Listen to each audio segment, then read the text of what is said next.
எடுத்துக்கொள்ளும் சங்கீதம் 126 அதிகாரம். சங்கீதம் 126 1. சீயோனின் சிறையிருப்பை கர்த்தர்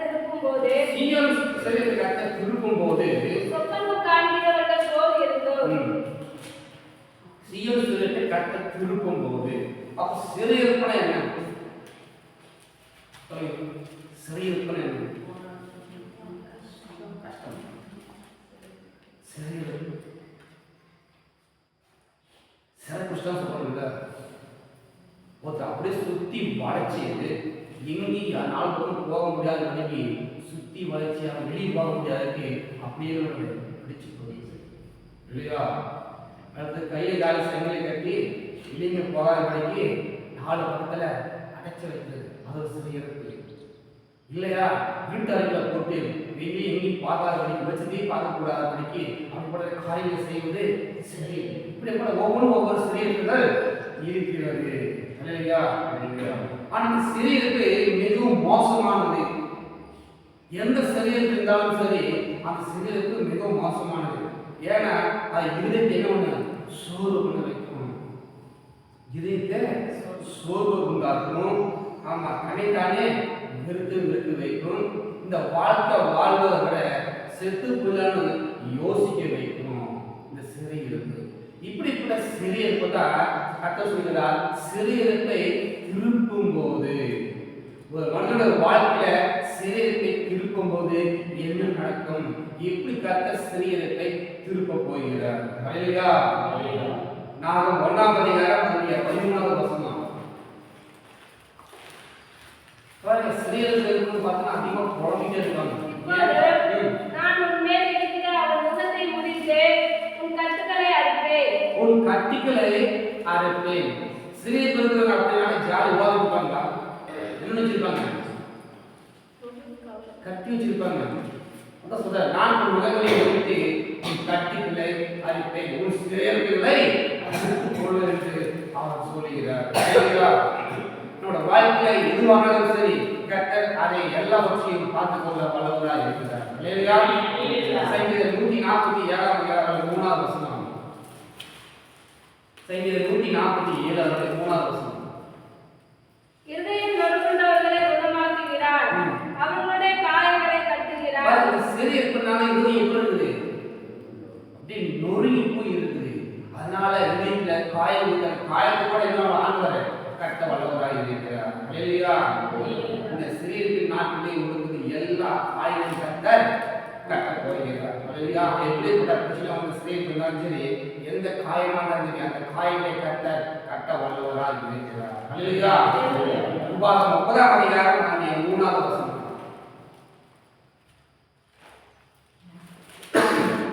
உபாகம் 30ஆம் அதிகாரம் 3வது வசனம்.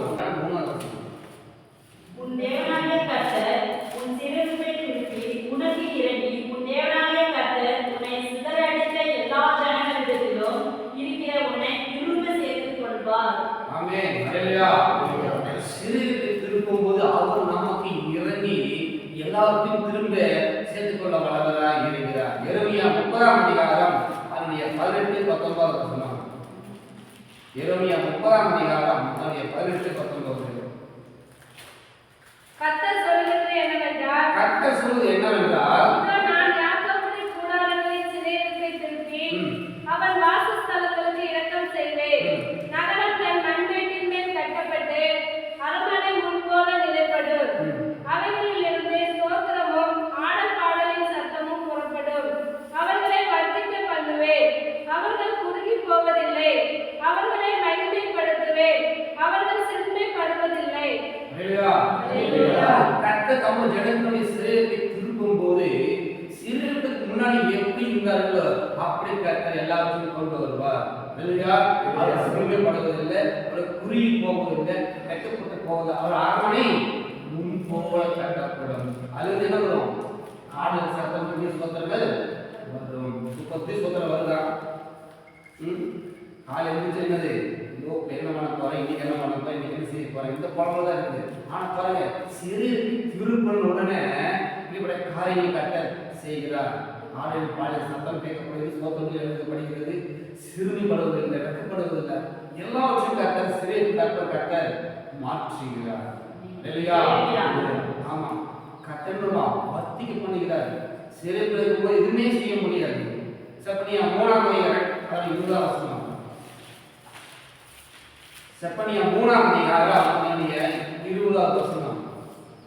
அக்காலத்திலே உங்களை கூட்டிக் கொண்டு வருவேன், அக்காலத்திலே உங்களை சேர்த்துக் கொள்ளுவேன். உங்கள் கண் காண நான் உங்கள் சிறையில் இருக்கும்போதே இப்போ நம்ம சிறையில் இருக்கிற கண் இதுன்னு சிறையில் கூட பார்க்கணும். நம்ம சுற்றி சிறையில் தான் இருக்கு.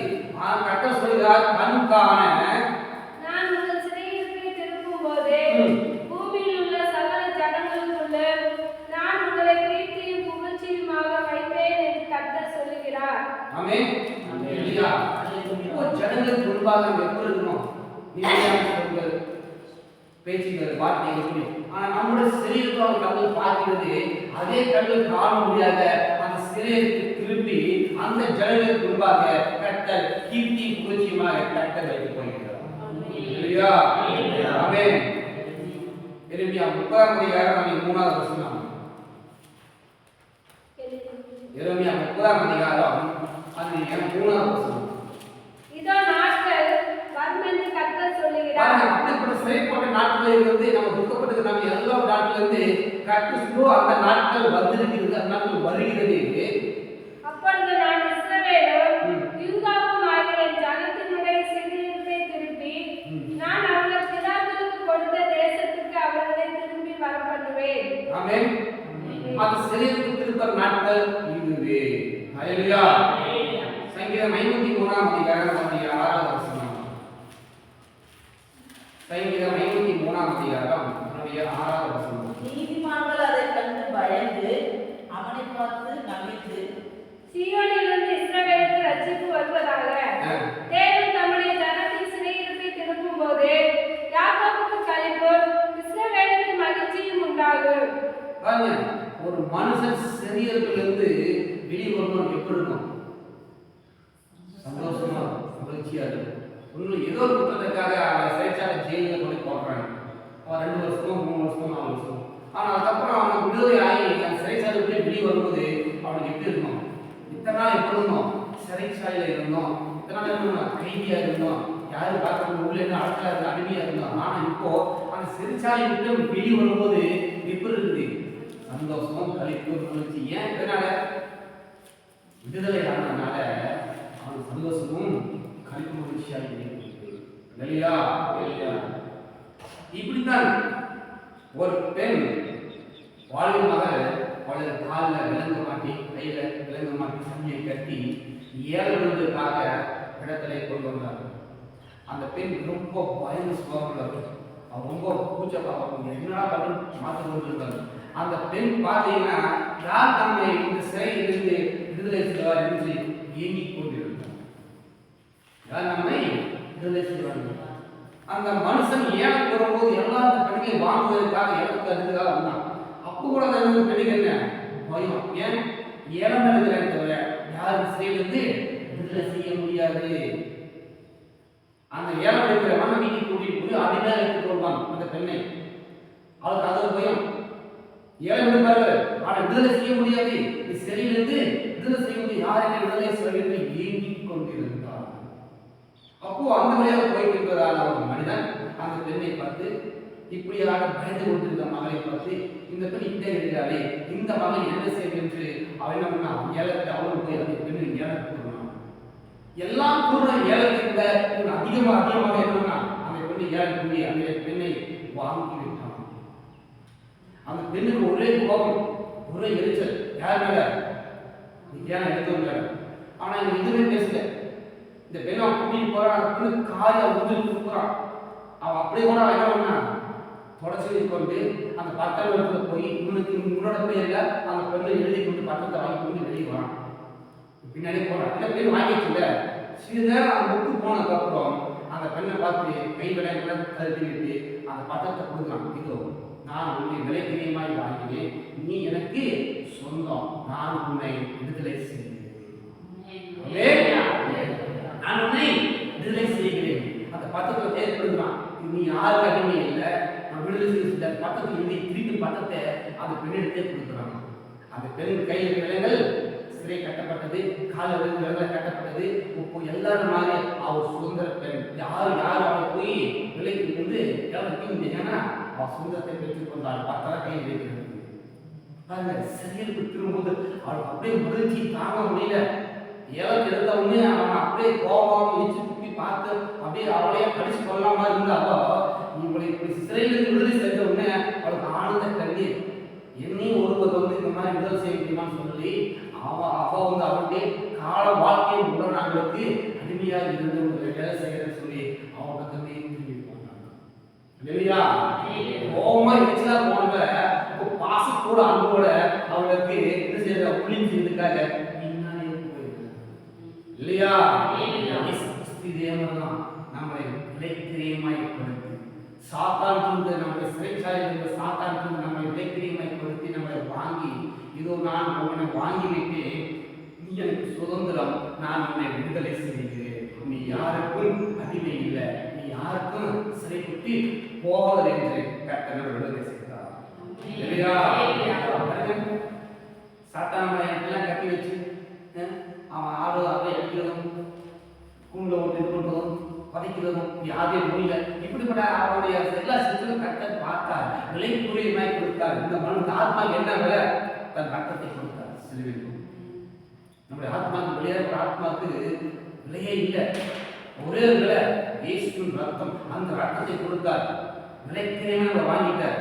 வாங்கி அப்படியே சிறையோட கொண்டு வரல, நான் உன்னை வாங்கினேன், இதோ சிறை அட்டவளை, எல்லா சிறையும் கட்டவளுக்கு சுதந்திரமாக நாங்கள் பூமியிலே கொண்டு வந்தார். அப்போ அவர் அந்த பெண்ணுக்கு எவ்வளவு சந்தோஷம், எவ்வளவு மகிழ்ச்சி. தேவதான் இந்த சீரன் குமாருடைய சிறையை திருப்பும்போது நம்மளுக்கு கழிவு ஆணும் சந்தோஷம் மகிழ்ச்சியும் உண்டாகும். மீண்டுமாக வாசிக்கலாம் சங்கீதம் 53 அந்த 6வது வசனம். சீயோனிலிருந்து இஸ்ரவேலுக்கு ரட்சிப்பு வருவதாக. தேவன் நம்முடைய ஜனத்தின் சிறையிருப்பை திருப்பும்போது, ஜனத்தின் சிறைக்கு திருப்பும்போது யாக்கோபுக்கு களிப்பும் இஸ்ரவேலுக்கு மகிழ்ச்சியும் உண்டாகும். இஸ்ரவேலுக்கு மகிழ்ச்சியும் உண்டாகும். இதுதான் கர்த்தர் நமக்கு செய்திருக்கிறார். ஹல்லேலூயா. ஆமென். இப்படிப்பட்ட காரியங்களை இருந்ததான சிறியர்கள் எல்லாவற்றையும் கர்த்தர் திருப்பி சந்தோஷத்தையும் ஆனந்த மகிழ்ச்சியும் கர்த்தர் கொண்டு கொண்டிருக்கிறார் இல்லையா? இப்போ செய்திக்கு நேரம் சொல்லலாம். அதான் செய்தி இதுவரைக்கும் இன்ட்ரோதான். மார்க் 5ஆம் அதிகாரம் பாருங்க, இங்க கர்த்தர் 2 விதமான சிறையிருப்பை கர்த்தர் திருப்பும் போது அந்த குடும்பத்துல அவங்களோட வாழ்க்கையில எவ்வளவு சந்தோஷம் மகிழ்ச்சி ஆனந்தமா இருப்பாங்க. 2 பேர் இந்த ஒரே ஸ்டோரி 2 ஸ்டோரி வந்து பாருங்க, 2 பேர் உள்ள நுழைவாங்க. 2 பேருக்கு பயங்கரமான சிறையிருப்பு. அந்த சிறையிருப்பிலிருந்து கர்த்தர் அவரை விடுதலை செய்கிறார் இல்லையா?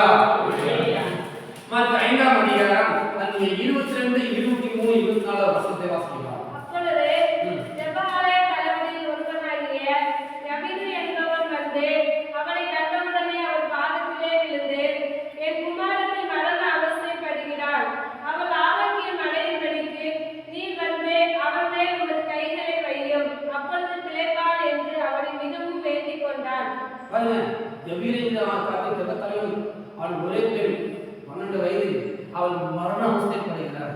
திடீர்னு மரணம் கொள்ள ரொம்ப நாட்களாக மனசு அது ஒரு சிறியிருப்பு மகளுக்கு. அந்த சிறியிருப்பும் எப்படி வெளிவரணும் தெரியல. இயேசு வருவதை அவர் கேள்விப்படுகிறான். அவன் பாதத்தில் இருந்து, ஐயா என் மகள் மரணவசைப்படுகிறார், நீங்கள் வந்து கையில் வைக்கும் போது அவர் சொஸ்தமாக இருந்து மிகவும் தினம்னா அருந்தி வேண்டி கூப்பிடுறான். பாருங்க, இயேசு கிறிஸ்து பார்க்கிறாரு. அப்படியா அப்படி என்று 27 படி 26 படிங்க. அப்பொழுது 12 வருஷமாய் அவர் அவனோட கூட போனார். திரளான ஜனங்கள் அவருக்கு பின் சென்று அவரை நெருங்கினார்கள். அப்பொழுது 12 வருஷமாய் பெரும்பாலுள்ள ஒரு ஸ்திரீ அநேக வைத்தியர்களால் மிகவும் வருத்தப்பட்டு தனக்கு உண்டானவைகளை எல்லாம் செலவழித்தும் சற்றாயினும் குணமடையாமல் அதிக வருத்தப்படுகிற பொழுது இங்கே ஒரே 2 வருது. முதல் வேலை என்ன பார்த்தோம்? யவீரோட பார்த்தோம். அப்படி வச்சுக்கலாம், அப்படி மேலே இருக்கணும். இந்த யவீரு வாங்க சொல்லி கூட்டிட்டு போகும்போது கூட யாரும் ஒரு பிரச்சனை வருது, இன்னொரு பிரச்சனை வருது. பெரும்பாலான ஸ்திரீ குறுக்கு நுழையுது. நாம நினைக்கிறோம் நம்ம ஃபர்ஸ்ட் நானா போட்டேன், அங்கே ஃபர்ஸ்ட் எனக்கு வந்து எவ்வளோ பண்ணேன் அப்படிமா வழியில் ஒன்றில் ஒரு ரேஷன் கீழே லைன் நின்றுருப்போம், ரொம்ப நேரம் நின்றுருப்போம், காலையில் சாயந்தரம் வரைக்கும் ரொம்ப கூட்டமாக இருக்கும். திடீர்னு ஒரு 3 மணிக்கு ராமாவுக்கு உட்கார் நுழையுவார். அப்படியே எப்படி இருக்கு போவோம், எப்படி இருக்கும் வாங்கி சொல்லுவோங்க. ஏன்னா காலையில் சோறு தண்ணி சாப்பிட அவங்க நின்றுட்டு இருக்கிறேன், நீ பூதுக்கு நுழைய பின்னாடி போக கற்க மாட்டோம். அதே மாதிரி தான் எப்படி இருக்காங்க, அவங்க தான் தூக்கி போறாரு. எதிர்கொள்ள யார் போறா, இயேசு கிறிஸ்து போறாரு. அப்படி போயிட்டு இருக்கிறதான வேலையில படிங்க. இயேசுவை குறித்து கேள்விப்பட்டு நான் அவருடைய வஸ்திரங்களை அநேக வைத்தியர்களால் மிகவும் வருத்தப்பட்டு தனக்கு உண்டானவைகளை எல்லாம் செலவழித்து சற்றாகிலும் குணமடையாமல் அதிக வருத்தப்படுகிற பொழுது மத்திய 11:28 வசனம்.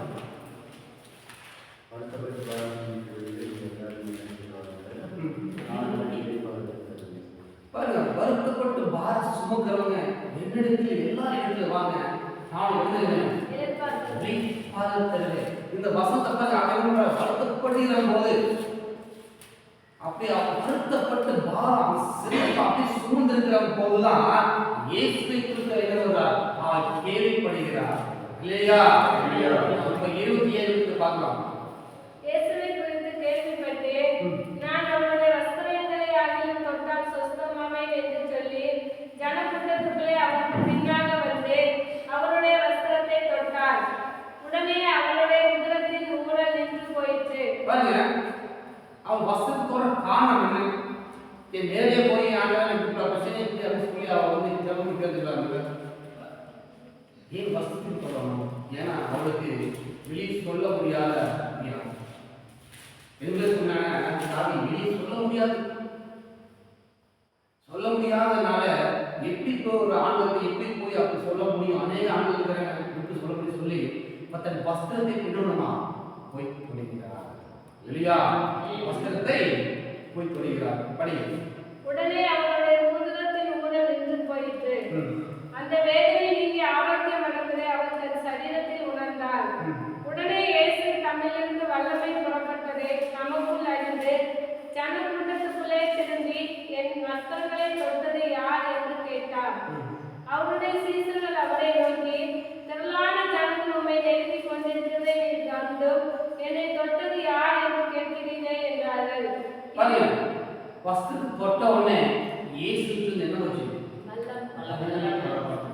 அவள் தெரிந்து கொண்டால் இயேசு கையை வைக்கும் போது வல்லமை புறப்பட்டு எப்படிப்பட்ட வியாதியாக இருந்தாலும் சுகமாக என்று அவள் தெரிந்து கொண்டிருந்தார்.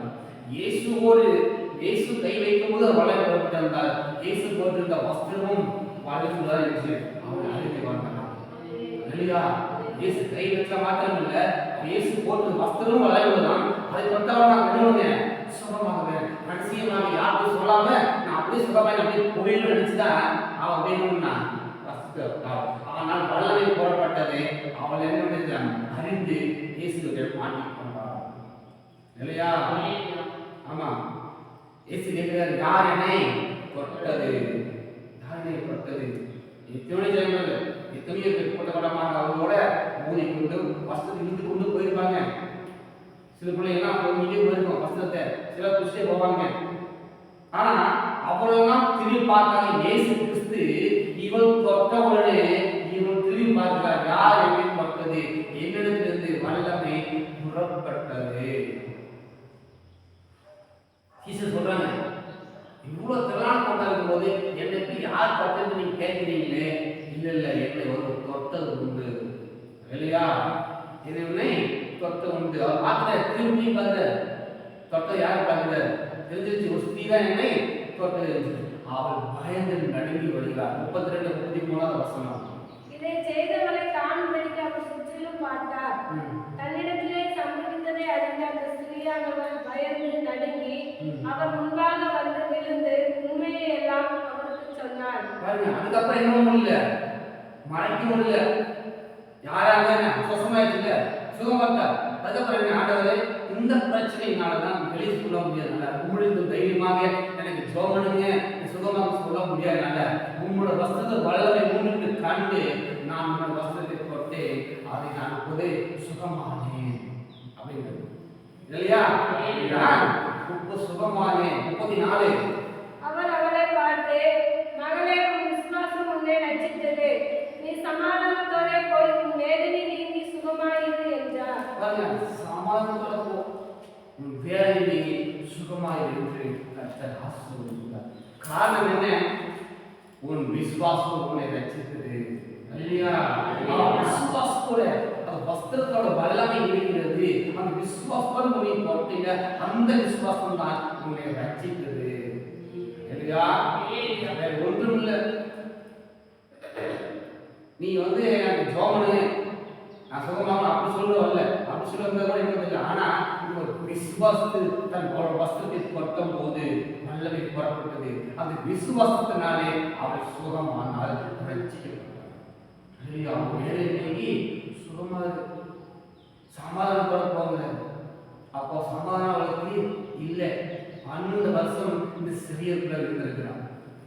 1 வருஷம் 2 வருஷமா 12 வருஷம் அந்த சிறியருக்கு நல்ல பெரிய பணக்காரி, அநேக ஆஸ்திகளை வேணும்னா அநேக ஆஸ்திகளை அநேக வைத்தியம் கொடுத்துட்டான். இப்பதான் டாக்டர் இங்க சொல்லுவாங்க, ஸ்பெஷலிஸ்ட் போவாங்க, அங்க போவாங்க, அங்க போன லட்சம் வச்சான். இப்ப லட்சமாக இருந்து எல்லாவற்றையும் இழந்து, ஆமா காடு பாப்ப மீன் எல்லாம் விற்று இப்போ ஒன்றும் இல்லாமல் அவள் இருக்கிறார் இல்லையா? அது ஒண்ணுமே இல்லை அவள்கிட்ட. இந்த மருத்துவ போய் செலவைகளுக்கு பணமும் இல்லை, வேற வைத்தியம் இல்லை. அவ பார்க்காத டாக்டரே கிடையாது. ஆனால் பார்த்த டாக்டர் வைத்தியெல்லாம் வைத்தியர், பரம வைத்தியர், பரிகாரி. அவள் இயேசு கிறிஸ்து கேள்விப்பட்ட உடனே போய் அவள் தொட்டு அவள் சுகமாக்கினான் இல்லையா? ஆமா, நம்ம டாக்டர் யாரு? இயேசு கிறிஸ்து தான். அவளோட தழும்புகளால் என்னன்னா சுகமாக இருக்கிறோம். தழும்புகளால் குணமாக இருக்கிறோம். நம்முடைய வியாதியை நோயினையும் அவர் சரீரத்திலே சுமந்து தீர்த்தபடியினாலே விசுவாசத்தோடு அவரை தொடரும்போது சுகம் உண்டாகும் இல்லையா? போய் என்று சொல்லி நீ சுகமாய் என்று சொல்லி வாழ்த்தி அனுப்புகிறார். எவ்வளவு சிறையில் இருந்தார் பார்த்தீங்களா? வெளியே சொல்ல முடியாத ஒரு வியாதி. அப்படி சொன்ன என்ன ஆகும்? அவமானம். இப்படி இவளுக்கு போய் இப்படியா அப்படிங்கிற மாதிரி ஒரு அவமானம், கேவலம், நிந்தை, அவங்க இதெல்லாம் வெளியே சொல்ல முடியாத வியாதியே. ஆனால் இயேசு கிறிஸ்துவை வஸ்திரத்தை தொட்ட உடனே, விசுவாசத்தை தொட்ட உடனே கர்த்தர் அவரை சுகமாக்கினார். 12 வருஷம் சரியும். 1 வாரம் 2 வாரம் வயிற்று வலிக்கிற மாதிரி முடியல, முடியலையே. வீட்டு வலி, தலைவலி, கால்வலி. ஆனா 12 வருஷமா எப்படி இருக்கு நம்ம? 12 பயங்கரமான ஒரு சரீரம். இந்த சரீரத்திலிருந்து நான் எப்படி நான் வெளியே வர முடியும்? தினந்தோறும் வருத்தப்படுறேன், தினந்தோறும் என்ன பண்றேன்? பாரத்தை சுமக்கிறேன்.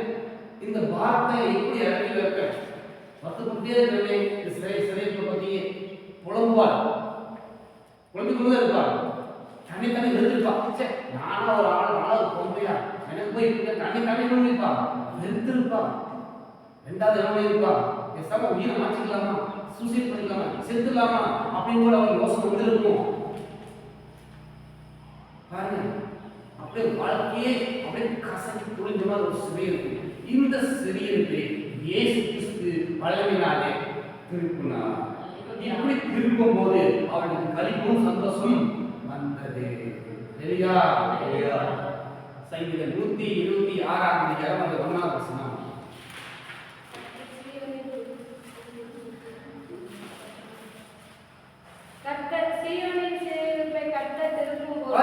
பெண்ணோட சீயரை திருப்பும் போது சொப்பனம் காண்கிறவர்கள் போல் இருந்தோம். பாருங்க, அவருக்கு ஒரு சொப்பனம்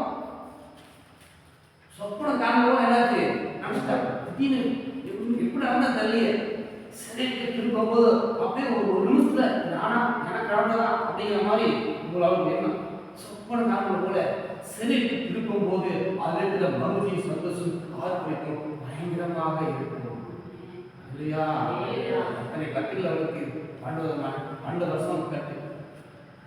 எந்த ஜனத்தையும் பார்க்கக்கூடாதபடி, ஒரு ஃபங்க்ஷனுக்கு போக முடியாதபடி, நாடகத்துக்கு போக முடியாது. என்ன போக முடியாது? ஒரு பைபிள் தனிமை போக முடியாது. அவர் தனிமைப்பட்டிருப்பார். அவர் சிறை தனிமையாக இருந்து ஒரு சிறை இருந்துதான் எங்கேயும் வெளியே போக முடியாது. இப்படிப்பட்டதான் சிறையில் இருந்து கர்த்தர் சிறையை மாற்றும் போது அவள் வாழ்க்கையிலே ஒரு சமாதானம் கிடைத்தது, சந்தோஷம் கிடைத்தது, மகிழ்ச்சி கிடைத்தது. அவள் ஆட்பறித்து தேவை திருக்கிட்ட கிருபை கிடைத்தது. இல்லையா? ஆமா பாருங்க, இதெல்லாம் நடக்கிறதுக்கு எவ்வளவு நேரம் இருக்கும்? இந்த நடக்கிறதா இருக்கும். அப்போ வஸ்திரம் தொட்டதும் பேசுனதும் சுகமானதும் நீ நல்லா சமாதானமாக சொல்றது எவ்வளவு நேரம் இருக்கும்? அந்த நேரம் இங்க நம்ம 2 நிமிஷம் முடிச்சிட்டோம். அங்க எவ்வளவு நேரம் இருக்கும்? அந்த ஸ்டோரி நினைச்சு பாருங்க எவ்வளவு நேரம் இருக்கும். இப்போ பயந்து தொட்டிருப்பா, அது 10 நிமிஷம் 5 நிமிஷம் நேரம் இருக்கும். யாரும் பட்டு கேட்டிருப்பாரு, சீசன் இருக்கும், அவங்களுக்கு வாக்குவாதம் இருக்கும். நீங்க போய் சொல்றீங்களே யார் விட்டா முடியாது, சக்கமாக சீசன் பேசியிருப்பாங்க, பேசி ஆதவனுக்கு என்ன பட்டது ஒன்று இல்லை குறைஞ்சி இருக்கும். 2 மணி நேரம் 1 மணி நேரம் ஆயிருக்கும். ஆனா எவிது பாருங்க கூட கூட்டு யாரு எவிது அங்க பாதியே நிற்குது. நம்ம அதுக்கு போகலாம், எதிரி போகலாம். அவன் வேற குழந்தைட்டு இருக்கிறான், நீ போய் மகன் பேசுறான். இங்க வேற பொம்பளை வந்து இது பண்ணுது அப்படின்னு இந்த பொம்பளை உயிரோடு இருக்கிறான். என் மகள் மரணாவஸ்தை போடுறாளே, அவளுக்கு என்ன நடந்தது தெரியல என்று அவன் குழம்பிக் கொண்டிருக்கிறான். அந்த குழம்பு கொண்ட நேரத்தில் கர்த்தர் ஒரு சிலருக்கு திருப்புகிறார்.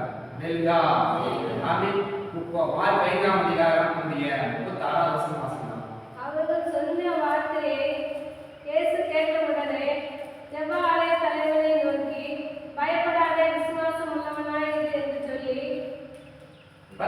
சொன்ன காரணம் என்ன? பயப்படாதே விசுவாசம் சொல்றது காரணம் என்ன? அவன் இப்படி பேசிக் கொண்டிருக்கையில் எப்படி பேசிக் கொண்டிருக்கிறீர்கள் பாருங்க. அந்த ஸ்திரீயோட இயேசு பேசிக் கொண்டிருந்தார். அப்பா நீ என் விசுவாசத்தோட்ட பழகை போற ரசிக்கப்பட்ட பரவாயில்ல, நீ சுகமா இருக்கு அப்படின்னு மகள் அந்த ஸ்திரீயோட பேசிக் கொண்டிருக்கும் போது பாருங்க படிங்க. ஜெப ஆலய தலைவருடைய வீட்டிலிருந்து சிலர் வந்து, உம்முடைய குமாரத்தை மரித்து போனாள், இனி ஏன் போதகரை வருத்தப்படுத்துகிறீர் என்றார்கள். இப்படி பேசிக் கொண்டிருக்கும் போதே வீட்டுக்கு ஆள் வந்துச்சு. இவ்வளவு நேரம் பைக் வச்சு பார்த்தோம், போதகர் வரல. அங்க என்னாச்சு? ஒரு மகள் மரித்து போனான். சூழல் எப்படி இருக்கும்? ஒரு பக்கம் கோபம் இருக்கும். இந்த ஸ்திரீ உள்ள வந்ததுனால இயேசு வீட்டுக்கு வர முடியல, லேட் ஆயிடுச்சு. என்னாச்சு? என் மகள் மரித்து போனாலே அப்படி ஒரு கோபம். இன்னொரு பக்கத்துல ஒரு மகள் போயிட்டாரு என்று மாறுதல் அடிச்சு அவன் குழந்தை அழுது கொடுத்து இருப்பான். இல்லையா?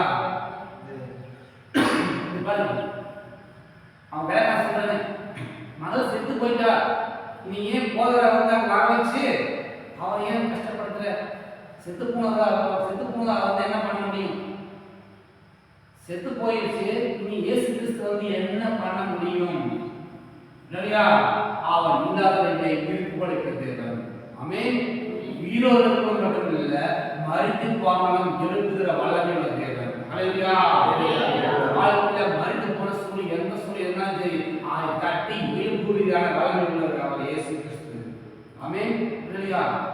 மரித்து போயிட்டா போதும் தொந்தர மாட்டாத, அது எதை முடித்து போட்டோம் நம்ம வீட்டுக்கு வந்து என்ன பிரச்சனை அப்படிங்கிற அப்படி அந்த சொன்னதுனாலதான் 36 படிங்க.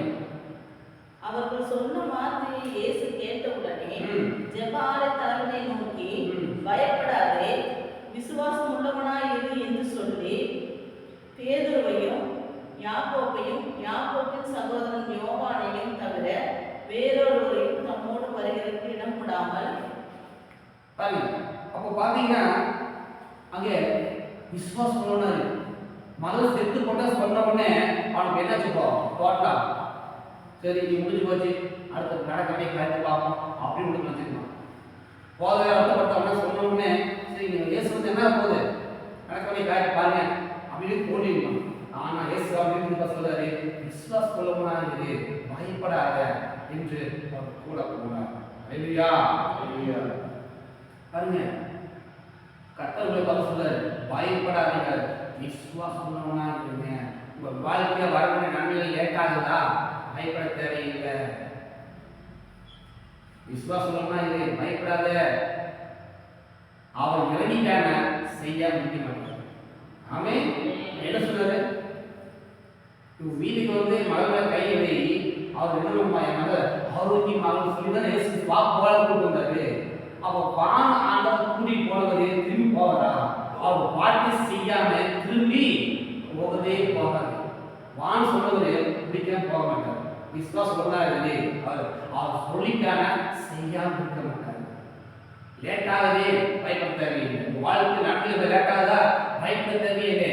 அவர் செய்து முடிப்பார். அது வந்து சேரும், தாமதம் இல்லை. குறிப்பிட்ட வந்து சேரும் பாருங்க. அப்படின்னு சொல்லி அவர் பயப்படாத விசுவாசமா சொல்லி கூட்டிட்டு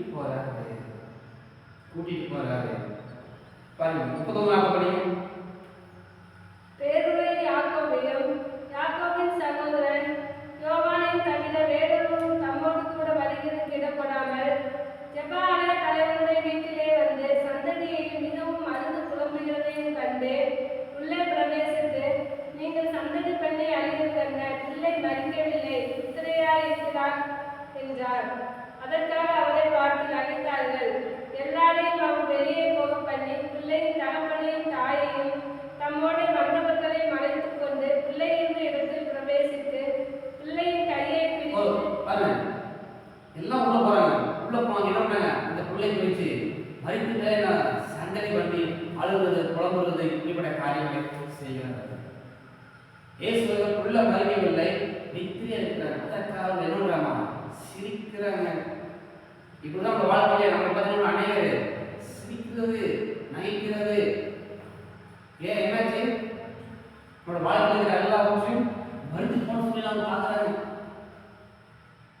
அவனுக்கு ஒன்றும் இல்லை, டம்மியாயிட்டாங்க. அவன் அவ்வளோதான், அவங்களால மேலே வர முடியாது, மேலே முன்னேற முடியாது, வாழ்க்கையோட சிரிப்பு இருக்காது சொல்லி சிரிக்கிறார்கள், புலம்புகிறார்கள். எனக்கு அவ்வளோதான், இனி அவன் முன்னு வச்சுன்னு சொல்றாங்க. ஈஸ்வரன் முதல்ல அவங்கள வெளியே தள்ளு இல்லையா? முதல்ல இப்படிப்பட்ட காரியங்கள் வெளியே தள்ளு. அவங்க சொல்றத வச்சுக்கிட்டு மனசு வச்சுக்கிட்டீங்க, ஆமா என்னால் முடியாது, இனி நான் எழுந்திருக்க முடியாது, கட்டாக்காய் எழுத முடியாது, நான் குறுகி போயிட்டேன், எனக்கு இவ்வளோதான் இருந்தேன், இருந்தே கிடையாது, நான் முடிஞ்சிருச்சு, என் வாழ்க்கை முடிஞ்சது அப்படின்னு நமக்குள்ள ஒரு காரியங்களை போட்டு கொண்டிருக்கிறோமே, அதை இயேசு கிறிஸ்து வெளியே தள்ள சொல்லுகிறார். இல்லையா? உங்களிடத்திலிருந்து உங்க மைண்ட் சிந்தையிலிருந்து அப்படிப்பட்ட காரியங்கள் வெளியே தள்ளுங்க. ஏன்னா இயேசு கிறிஸ்து அற்புதம் செய்ய போகிறார். மரண கட்டிலிருக்கிற பிள்ளையை அவர் விடுதலை செய்ய போகிறார். உங்கள் சிறைக்கு அவர் திரும்ப போகிறார். சிறைக்கு திருப்பதற்கு முன்பாக சிந்தையில காரியங்கள் அவர் என்ன சொன்னார்? வெளியே தள்ளுங்க சொல்றாரு. பாருங்க, அந்த சீக்கிரவங்க அழுது போக வச்சுட்டு ஆண்டவர் கை வச்சுட்டாரா? திருப்பங்க என்ன சொன்னாரா? இல்ல. ஏன்? அவங்க டிஸ்டர்ப் பண்ணுவாங்க. உங்களுக்கு அவிசுவாசமா போற காரியங்களை உங்களோட மைண்ட் வீட்டிலிருந்து நீங்க வெளியே தள்ளிவிட வேண்டும். அந்த ஸ்திரீ பாருங்க, விசுவாசத்தோடு வசதி கொடுத்தாங்க. இங்க விசுவாசத்தோட கட்டளைமா அழைத்து கொண்டு வர வேண்டும். வாழ்க்கை மறைத்திருக்கிறதான வாழ்க்கை எந்த காரியம் செய்யக்கூடாதபடி, நாம பக்கம் திரும்பக்கூடாதபடி, ஒரு வெளிச்சத்தை பார்க்கக்கூடாதபடி, ஒரு வீட்டை திரும்ப போகிறார். அந்த திருப்புற நேரத்தை அவிசுவாசம் இருக்கிறாங்க நகைப்பினவர்களே இருக்கக்கூடாது. அவிசுவாச சிந்தை விட்டு வெளியேற வேண்டும். அப்படி வெளியேறதுக்கு அப்புறம் தான் அவர் கடந்து செல்கிறார். இல்லையா? அதற்காக அவரை பார்த்து நகைத்தார்கள். எல்லாரையும் அவர் வெளியே போக பண்ணி பிள்ளையின் தகப்பனையும் தாயையும் தம்மோட வந்தவர்களை மறைத்துக் கொண்டு பிள்ளையின் இடத்தில் பிரவேசித்து பிள்ளையின் கையை பிடித்து தளித்தாகுமே என்றார். அதற்கு சிறு பெண்ணே எழுந்திரு என்று உனக்கு சொல்லுகிறேன் என்று அர்த்தமா? உடனே சிறு பெண் எழுந்து நடந்தாள். அவர் 12 வயதுள்ளவளாய் இருந்தார். அவர்கள் மிகுந்த ஆச்சரியப்பட்டு பிரமித்தார்கள்.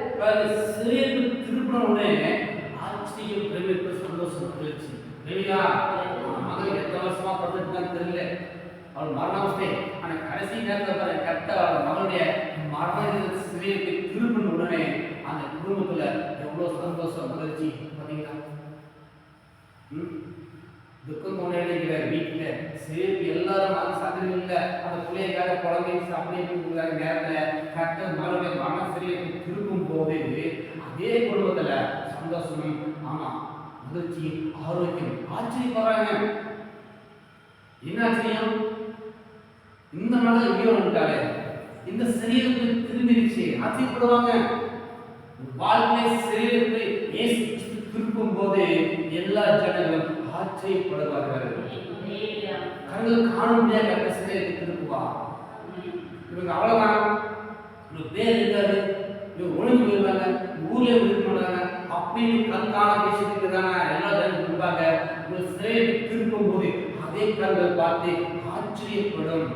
என்னடா ஒண்ணுமே இல்லாம இருப்பாங்க, அதுதான் பார்த்தா ஒண்ணுமே இல்லாம பேர்லாம் போக பார்த்தா, ஆனா கர்த்தருடைய வாழ்க்கையில உயர்த்தி ஆசீர்வதித்து வைத்திருக்கிறார் என்று சொல்லி ஆச்சரியப்படுவார்கள். இல்லையா? இந்த ஜனங்கள் சரி, நம்ம வாழ்க்கையில எல்லா காரியம் சரி, குற்றம் சரி, நமக்கு ஒரு இன்னொன்று இருப்பாங்க, ஒரு புதுசா போட்டிருப்பாங்க, உங்க வாழ்க்கை ஒரு முற்றுப்புள்ளி. முற்றுப்புள்ளி என்ன? முடிஞ்சு போச்சு. அப்படிதானே? சொந்த பந்தம் எல்லாம் இவங்களே என்ன ஸ்டாப் தேவையில்லை, புதுசா வச்சுருவாங்க, முடிஞ்சு போச்சு. ஆனா இயேசு கிறிஸ்து அந்த புதுசாப்ல வரும்போது நம்மை ஆட்சிக்குரியாக மாற்றுவார். இல்லையா? புதுசாப்புக்கு மேல கோடு போட்டு என்ன கேள்விக்குரிய ஆச்சரியக்குரிய புதுசாப்புக்கு மேல புள்ளிக்கு மேல ஒரு கோடு போட்டு என்ன ஆச்சரியக்குரிய பிரமிப்பு. இயேசு கிறிஸ்து வந்து நிற்கும் போது அது ஆச்சரியக்குரியாக கர்த்தர் மாற்றுவார். இல்லையா? இவங்களுக்கு இப்படியா, இவங்களுக்கு இந்த மாதிரி என்று ஆச்சரியப்படும் அளவுக்கு வாழ்க்கையில இயேசு கிறிஸ்துடைய செல்லாத சிலையத்தை திரும்புவார். அப்படி திரும்பும் போது திரும்பும் போது அங்க சந்தோஷ உணர்ச்சி கிடைக்கும் உண்டாகும். இல்லையா? சொப்பன காலம் போல சிலையை திரும்பி போயிருக்கிறது ஒரு செகண்ட் தான். ஆனா அதற்கு நமக்கு விசுவாசம் ரொம்ப முக்கியம். மேல பார்த்தோம் ஸ்திரீக்கு ஒரு விசுவாசமே ரசிக்கிறது, கீழே பார்த்தோம் கவியருக்கு பயப்படாத விசுவாசம் உள்ளவனா இரு. அப்போ இத்தனை காலத்துல சரீரத்தில் இருக்கிறவங்க ஏன் நம்ம சரீரத்தை விட்டு வெளியே வர்றதுங்க? கடைநிலையான சரீரத்தில் வியாதி, நோய், குடும்பத்தில் பிரச்சனை, போராட்டம் அநேக சரீரத்தில் இருக்கிறது. இந்த சரீரத்தை விட்டு வெளியே வர காரணம் என்ன? நம்முடைய விசுவாசம் தான். விசுவாசிக்கிறவனுக்கு எல்லாமே கூடும். விசுவாசிக்கிறவன் அப்படி படமாட்டான். விசுவாசிக்கிறவன் அவனுக்கு எல்லாமே நடக்கும் தெரியும். கர்த்தர் செய்வார் என்று அவனுக்கு தெரியும். பதற மாட்டான், அடிச்சுக்க மாட்டான், புலம்ப மாட்டான். கர்த்தர் செய்வார், பயப்படாதே, விசுவாசம் மூலம் என்று சொல்லி எதிரிடம் மகளை கர்த்தர் ஜீவனோட திருப்பி கொடுத்தார். அந்த சிறையை கர்த்தர் மாற்றி போட்டார். நம்மளோட வாழ்க்கையில விசுவாசம் மூலமா இருக்கும்போது நம்முடைய சிறையை கர்த்தர் திருப்பி விடுவார். அப்படி திருப்பும் போது அரண்மனை முன் போல கட்டப்படும். நீ சிறைக்குள்ள எப்படி இருந்தீங்க? கட்ட சமூகத்துல சந்தோஷமா ஆள் போல சோதனை இருந்தீங்க. கட்ட மீண்டமாக அந்த பழைய நிலைக்கு, அந்த பழைய புதுக்கு கட்ட கொண்டு வருவா. இல்லையா?